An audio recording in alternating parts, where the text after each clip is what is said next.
Can you kind of just sum up how the U Mary duel went?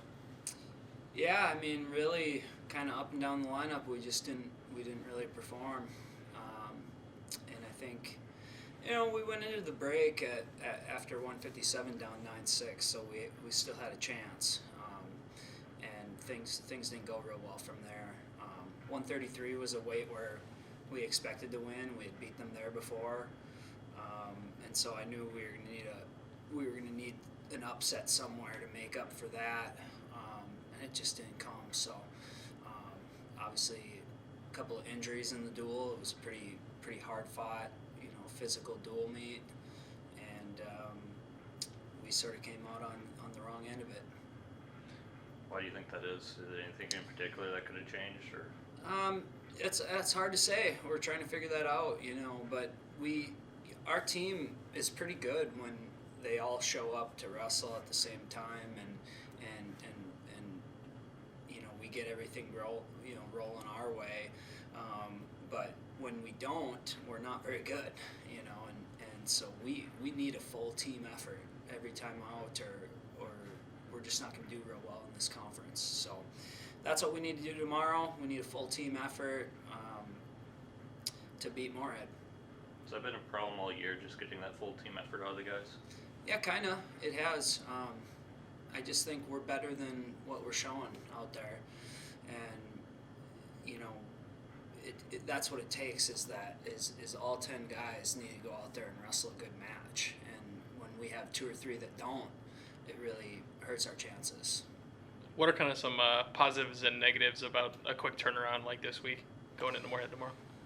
Well, I mean, you gotta get over Sunday right away because we have to compete tomorrow. So it's not going to give us a lot of time to dwell on that, and we're just going to move forward, and we got one dual meet left. So it's an important one. It's one we want to win, and I think our guys will bounce back and be ready to go. What are kind of your expectations for tomorrow then? I expect a kind of a wild duel, and we're still trying to put our lineup together. Jordan Will tore his ACL, so he's out at heavyweight, which is a pretty big blow for us. Probably go with Jake Belland at that weight, and not sure about 165. I'm not sure about 141. So our depth is good, and we've got a big roster, but they're starting to pile up right now, the injuries, and so we just gotta put our best team out on the mat tomorrow, and we certainly expect to come out with a win. What's the impact been about losing Jordan Will?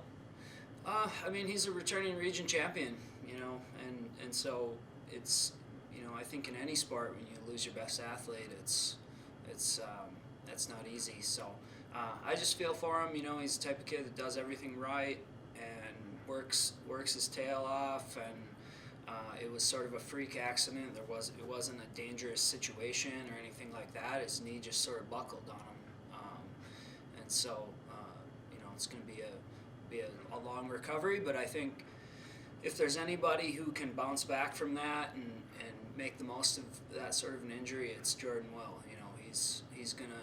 He's gonna attack it. He's gonna attack this rehab, and hopefully there's enough time for him to get ready for next football season.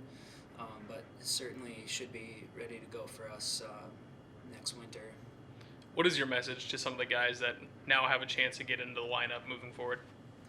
Well, we've got so for example at heavyweight we got Jake Belland, who he started a whole year for us as a freshman, and then he's got a lot of reps in the beginning of seasons when we didn't quite have Jordan ready yet. So he's pretty experienced. He's been in there. He knows what to expect, and I think he'll do just fine. And at some of these other weights, like I said, I'm not even exactly sure who we're going to be putting on the mat. So, but our guys are ready to go, and they know that we have good depth on our team, and we have good backups that are ready to go, and they need to take advantage of this opportunity. What influences your decision on deciding who wrestles at those other weights?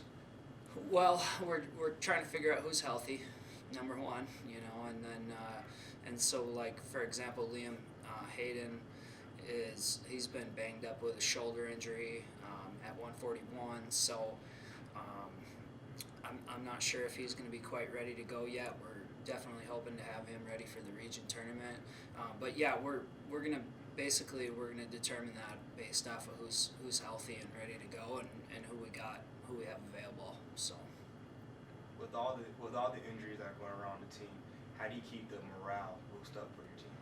it's hard. It's hard, especially this one with Jordan is such a, it's a lot of our injuries are recurring injuries or that we've re-injured, a knee or something. But with Jordan, it was just such a freak accident.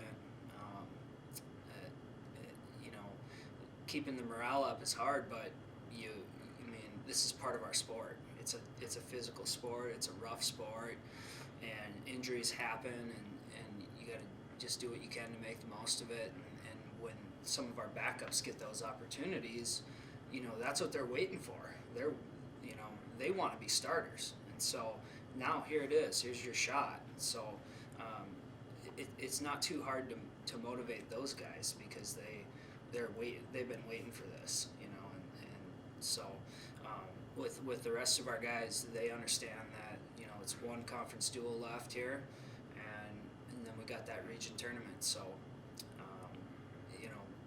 that's what you work for all year is for this region tournament, the postseason, and so I don't think we need to do a whole lot of extra motivating for it. The guys want it and they're ready to go, and so yeah, we'll be all right.